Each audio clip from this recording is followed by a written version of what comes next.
Bakozi basobanukirwa 5 TV rero ndabasuhuje aho muherereye hose nkaba nizeye ko mukomeje kugubwa neza ubuntu bwa Yesu Kristo bukomeje kubana namwe mu byo murimo mukora byose ni Tadiyo rero icyo Imana ishaka ugarutse uyu munsi nkaba nanone ngarutse kuri ya topic yacu turimo turaganiraho ku bijyanye no gusobanukirwa ubuhanuzi bw'ibinyoma.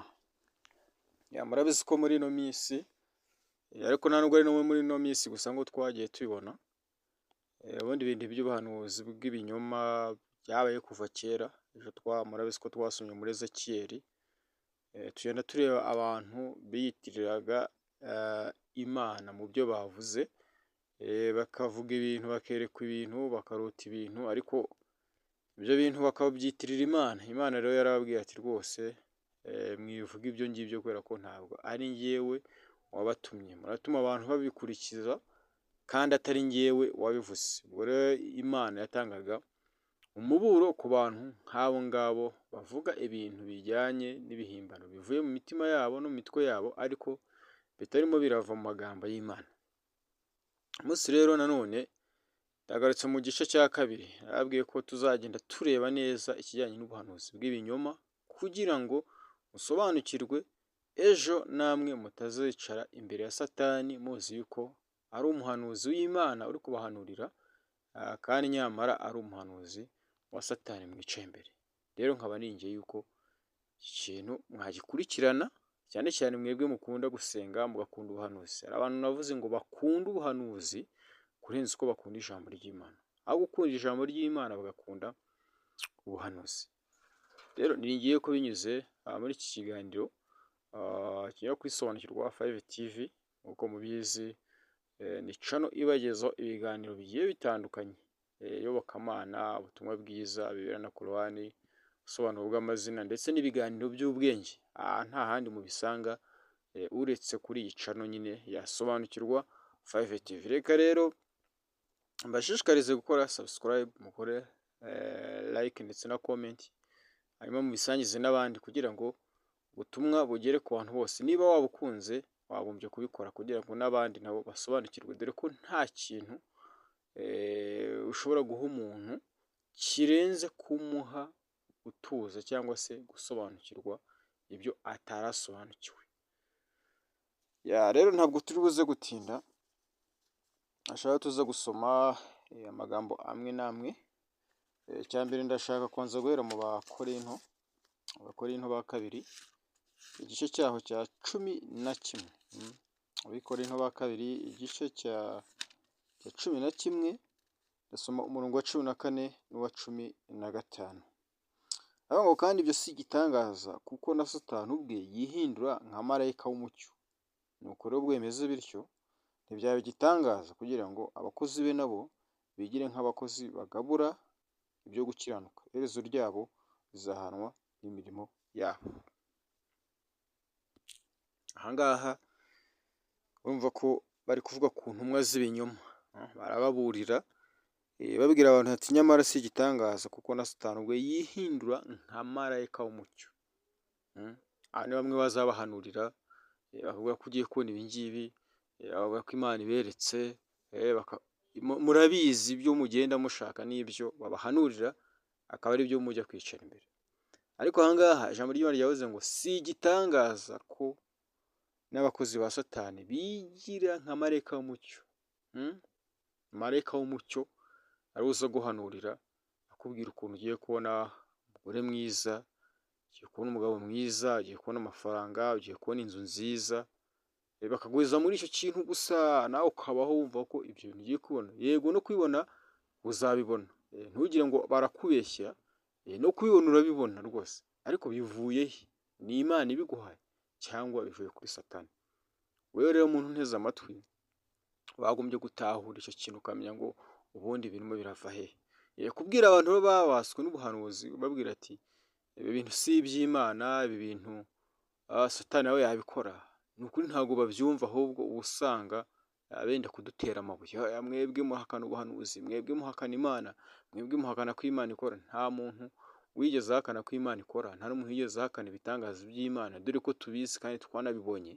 Ariko icyo duhakana, icyo tutemera ni uburyo ubuhanuzi buri guhanurwamo, uburyo burakorwa nande. Ese wowe bicaye imbere, uzi neza ko wicaye imbere y'umukozi w'Imana, y'umuhanuzi watumwe n'Imana, cyangwa ni uwitumye nk'uko twakomeje kugenda tubona abantu bagiye bituma, tukavuga ngo ni Imana yabatumye. Utekereze kuri icyo kintu.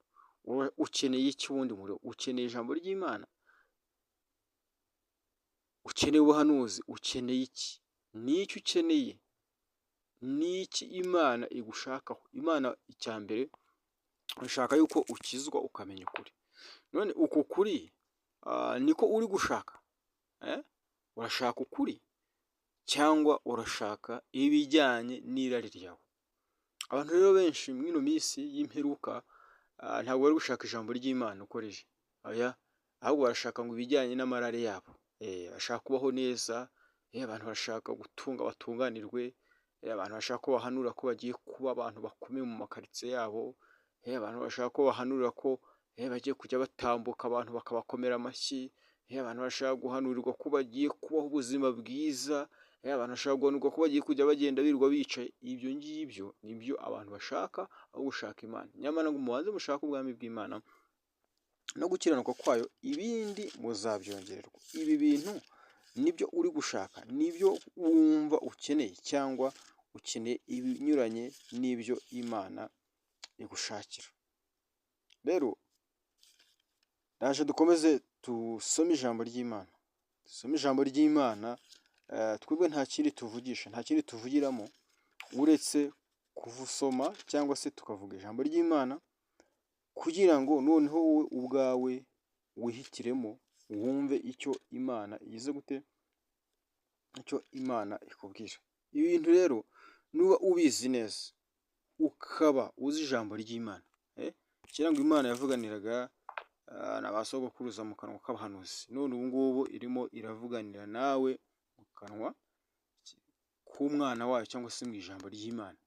Ubu rero twebwe turimo turaguhanurira. Duhanuza iki? Duhanuza ijambo ry'Imana. Ijambo ry'Imana wese ko ni ukuri, ijambo ry'Imana ntiribeshya. Niyo mpamvu twebwe turimo turahanura. Turahanuza iki?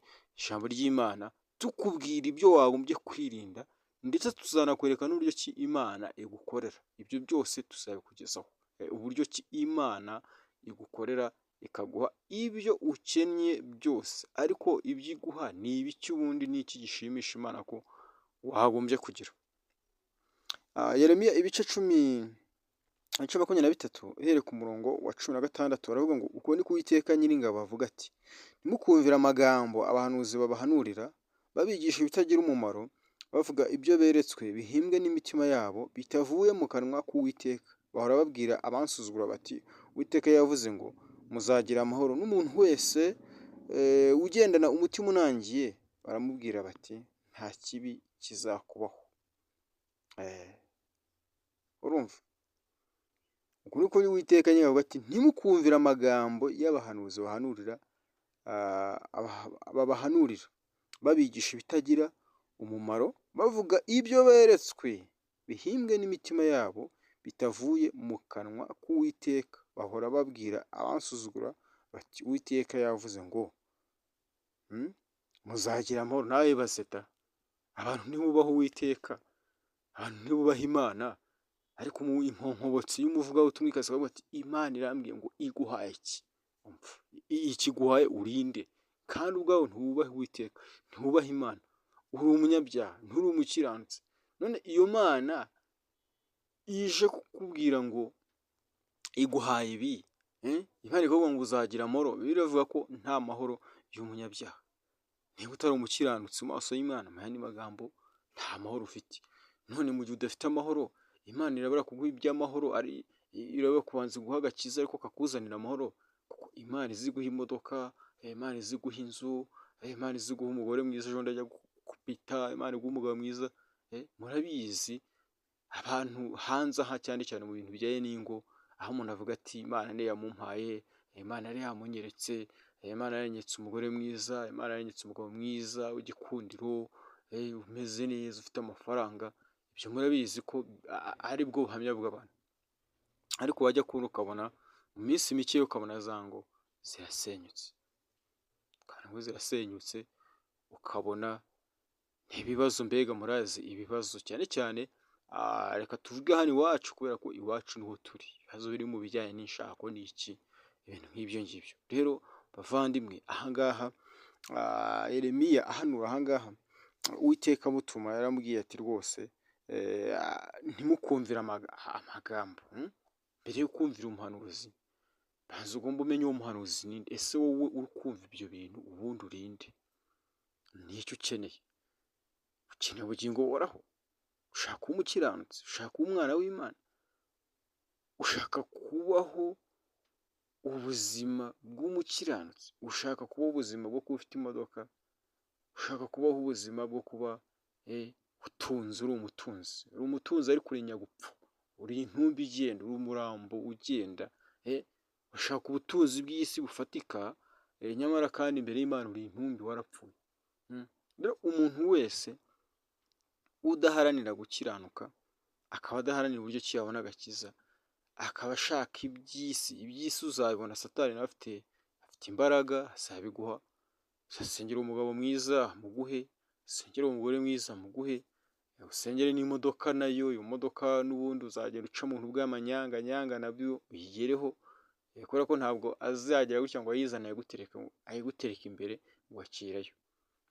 Uzajya gutya aguhe viza, ibintu byose Satani ubwo burenganzira, ubwo bubasha arabufite. Satani rero nta kintu adatanga uretse agakiza konyine gusa. Agakiza gatanga ubugingo buhoraho, icyo nicyo cyonyine Satani atabasha gutanga, ariko ibindi byose Satani arabifite mu biganza bye. Urabizi ko yabwiraga neza akamubwira ati nundamya ndaguha ibi, numfukamira ukandamya, ibi ngibi ndabiguha. Ibyo ngibyo murabizi ko Satani yabibwiraga Yesu. None niba yarashatse kubishukisha umwana w'Imana, ni gute watabigushukisha? Wowe ukarangamira kuri ibyo, noneho nturebe kuri Kristo, nturebe ku Mana.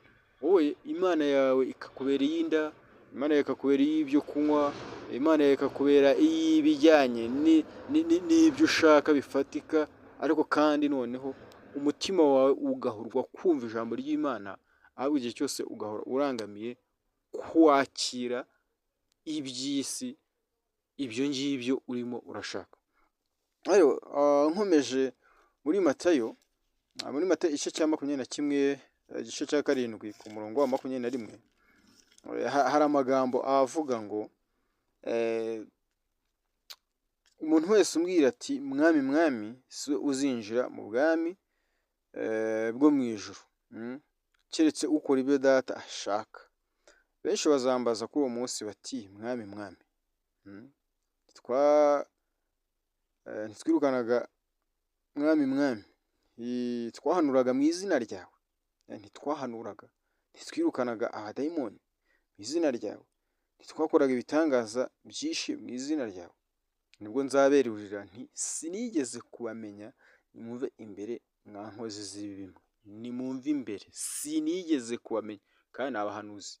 Baraguhanurira imodoka urayibona, baguhanurira viza urayibona, baguhanurira ibintu byose washakaga urabibona, ariko noneho bageze imbere y'Imana bati ntabwo nigeze kubamenya. Kandi bari kurata ibyo bakoze. Twarahanuraga, twirukanye abadayimoni, twakoze ibi n'ibi, kandi byose twabikoze mu izina ryawe.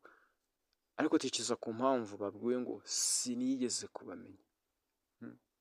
Ese wowe ko wahanuje bakaguhanurira, ubundi urabizi neza ko Imana ikuzi? Ubu isaha ya Yesu yaziraho akaza aka kanya urimo urumva iki kiganiro, aho wicaye, aho ugenda, imodoka urimo ugenda ikaguta mu munsi y'umuhanda, inzu urimo ikakugwira, ako kanya urabizi neza ko wajya mu bwami bw'Imana, urabizi neza ko wajya mu ijuru. None ntiwajya mu ijuru, ariko uri gushaka imodoka, uri gusaba inzu nziza, nk'aho wabanje ushake ubugingo buhoraho, noneho ibindi uzabyongererwa. Abandi mwe rero kansoreze ikiganiro cyanjye ahangaha, mbibutse rero kujya mukora subscribe, mugakora share, mugakora na like, kugira ngo ibiganiro byacu bikomeze bibagereho. Urebe ushatse kunyandikira, ushobora kwandika kuri 0788 36 64 15, no muri comment rero ushyiremo topic ushaka ko twavugaho kugira ngo tuzayivugeho. Shalom shalom. naho ubutaha mu biganiro byacu bikurikiyeho, kubera ko iyi topic tuzakomeza kugenda tuyivugaho ibintu byinshi. Bye bye bye.